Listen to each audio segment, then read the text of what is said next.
Hi, welcome to my video. This is how I went about building my garden pond.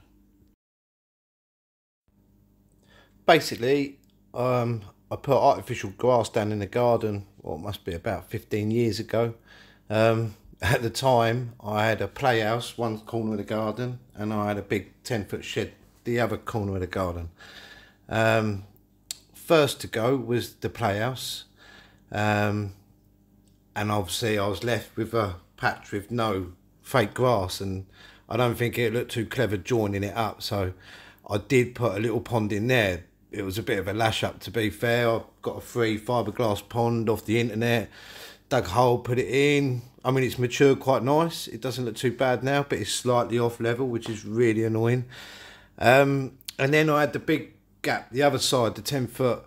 The shed was 10 by 8, so once you took it down, I mean, originally I was gonna fill it with gravel and just try and make it look pretty, and then because I thought a bit much, 2 ponds, and then I thought, no, I'm going to do another pond, but I'm going to do a slightly bigger one that I could probably keep, you know, maybe a couple of koi in instead of just a little goldfish. Yeah, so this is how I went about it, really. So I knew roughly what shape I wanted, and I know I wanted to go down to sort of 4 foot, only in a kind of like one piece, and then shelf it up each side. The ground was terrible. It's just full of chalk, sand, stone, you name it. I mean, I luckily had a little rotavator that I'd used for something else, and it had already taken a bit of a pasting a few years ago, but that helped. But then that gave up the ghost because one of the blades snapped in the end, which is understandable. But yeah, I was trying to do kind of 5 barrow loads a night.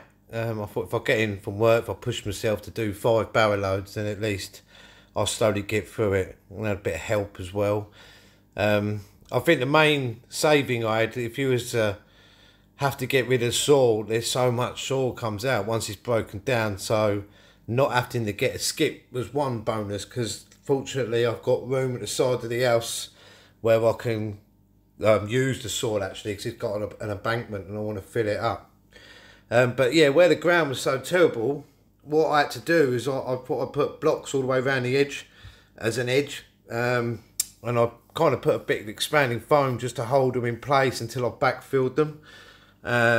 So I thought once the liner comes over the top of the blocks, then that way, if they're backfilled, then really they can't move.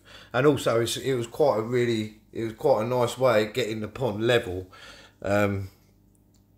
After the other one being slightly off, I wanted to get it level, and I think it pretty much is.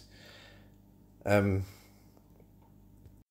the ground was so terrible, it was difficult even trying to get the rocks to hold, you know. That's why I had to use expanding foam, just to try and get something, just to get them to hold until I could get the pressure on them.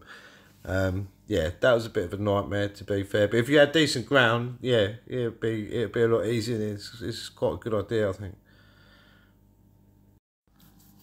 So yeah, eventually got the top all levelled off with the blocks. Problem I had then was you're trying to sort of take sharp edges and roots and stuff out at the bottom, and twigs and God knows what, and yeah, the more you try and pull these big rocks out and big sharp edges, the whole bank's crumbling away.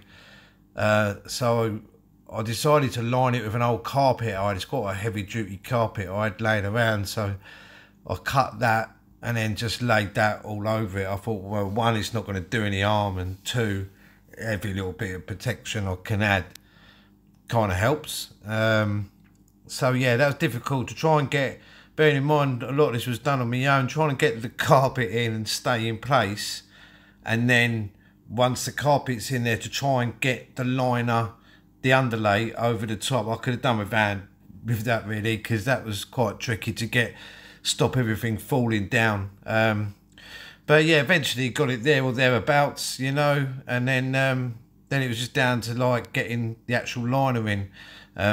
Fortunately, I had a bit of a hand with the actual liner.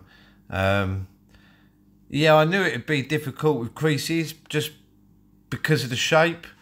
I've not done this a lot. I've not done it before at all. with a pond liner. So yeah, it was difficult, but then I kind of thought, where'd you draw the line, you know? I mean, so yeah, I went with it, and I had a little sort of like decking area, one corner. That was something that I made out of some old decking I had taken down probably about a year ago. So I thought that would go over the corner nice, and then yeah, eventually it looked quite nice. Got a filter up in the corner, and I thought because of the trees, I'm going to get a like a skimmer, so I get the intake to come from a skimmer through the filter system and then back out. And then a lot of that I used, I mean, it'll look better once it's matured, but yeah, use the old chalk and everything that come out the ground just to decorate around the edge. Yeah, and with both of them now, they don't look too bad. And there it is, my pond build.